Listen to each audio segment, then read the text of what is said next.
यीशु को कहानियां सुनाना बहुत पसंद था। उनकी कहानियां सिर्फ मनोरंजन के लिए नहीं थीं, बल्कि उनमें गहरे अर्थ और संदेश छिपे होते थे। ऐसी कहानियां जो लोगों को सोचने पर मजबूर करती थीं, वे कहानियां जो जीवन के महत्वपूर्ण सबक सिखाती थीं और लोगों को आत्मनिरीक्षण करने के लिए प्रेरित करती थीं। ऐसी कहानियां जो उनके दिलों को छू जाती थीं, वे कहानियां जो लोगों के दिलों में गहरी छाप छोड़ जाती थीं और उन्हें बेहतर इंसान बनने के लिए प्रेरित करती थीं। ऐसी ही एक कहानी है नेक सामरी की। यह कहानी हमें सिखाती है कि कैसे हमें दूसरों की मदद के लिए हमेशा तैयार रहना चाहिए। यह कहानी दया की है, किसी जरूरतमंद की मदद करने के लिए आगे बढ़ने की है।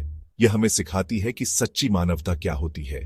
यह कहानी आज भी उतनी ही जरूरी है जितनी उस समय थी। समय बदल सकता है, लेकिन इन कहानियों का महत्व कभी कम नहीं होता।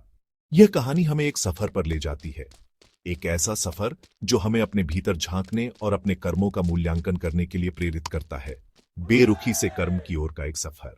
यह सफर हमें सिखाता है कि कैसे हम अपने स्वार्थ से ऊपर उठकर दूसरों की भलाई के लिए काम कर सकते हैं।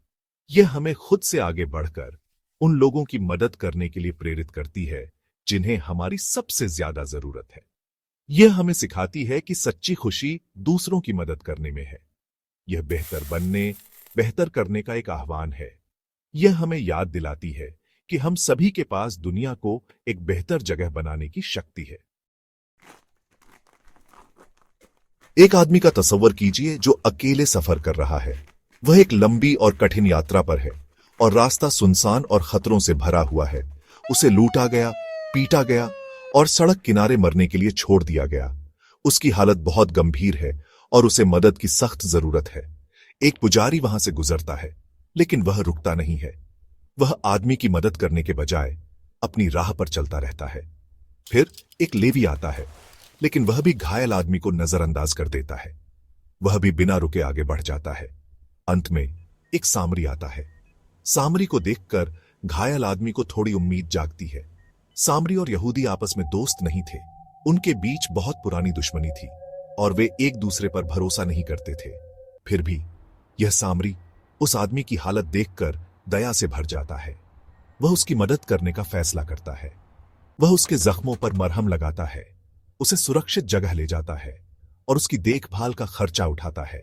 वह उसे एक सराय में ले जाता है और उसकी पूरी देखभाल करता है। वह असाधारण दयालुता से काम लेता है। उसकी इस दयालुता ने एक नई मिसाल कायम की।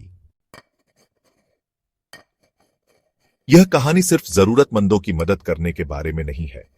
यह उन लोगों की कहानी है जो अपने दिल की सुनते हैं और बिना किसी स्वार्थ के दूसरों की मदद करते हैं। यह हमारे पूर्वाग्रहों को चुनौती देने के बारे में है। यह उन धारणाओं को तोड़ने के बारे में है जो हमें एक दूसरे से अलग करती है। यह सामाजिक बाधाओं से परे देखने और हमारे सामने इंसान को देखने के बारे में है।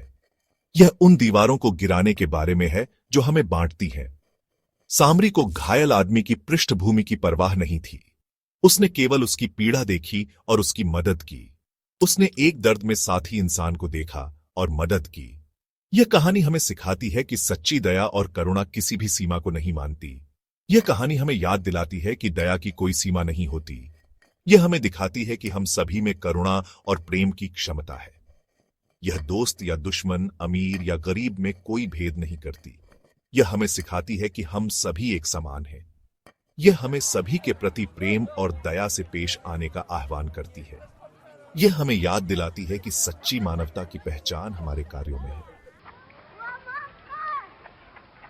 Section 4 everyday heroes. हम अपने आसपास आधुनिक नेक सामरी देखते हैं। वह डॉक्टर जो जान बचाने के लिए ओवरटाइम काम करता है। वह वॉलंटियर जो बेघरों को खाना खिलाता है। वह अजनबी जो एक बुजुर्ग व्यक्ति को सड़क पार करने में मदद करता है। दयालुता के ये छोटे बड़े काम बहुत बड़ा बदलाव लाते हैं। वे हमें याद दिलाते हैं कि हम सब जुड़े हुए हैं और दया का सबसे छोटा कार्य भी एक लहर पैदा कर सकता है।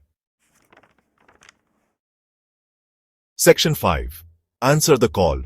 नेक सामरी की कहानी कर्म का आह्वान है। यह हमसे पूछती है, हमारा पड़ोसी कौन है? जवाब आसान है, कोई भी जरूरतमंद। यह हमसे किसी के अंधेरे में उजाला बनने, मदद का हाथ बढ़ाने, किसी के लिए इंसानियत की अच्छाई में विश्वास करने का कारण बनने का आग्रह करती है। आइए हम अपने जीवन में नेक सामरी बनने का प्रयास करें। आइए हम बेरुखी पर दया, नफरत पर प्यार और उदासीनता पर दयालुता को चुने।